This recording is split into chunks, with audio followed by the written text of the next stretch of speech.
কোথাও যেন পড়েছিলাম পৃথিবীতে কেউ কারোর জন্য অপরিহার্য নয়। হঠাৎ অনুভব করলাম কথাটা আসলেই সত্যি। জীবন কারোর জন্য কোথাও বিন্দু পরিমাণ থেমে থাকে না, চলে যায়, বরং সুন্দরভাবেই কেটে যায়।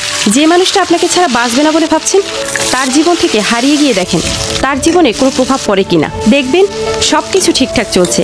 বড়জোর হুটহাট একটু আপনার কথা মনে পড়তে পারে, আর কিছু না। সময়ের সাথে সাথে সব মানিয়ে নিয়ে যায়। আসলে মানুষ অভ্যাসের মতো, অভ্যাস পাল্টে ফেলা একটু কঠিন, তবে অসম্ভব কিছু না।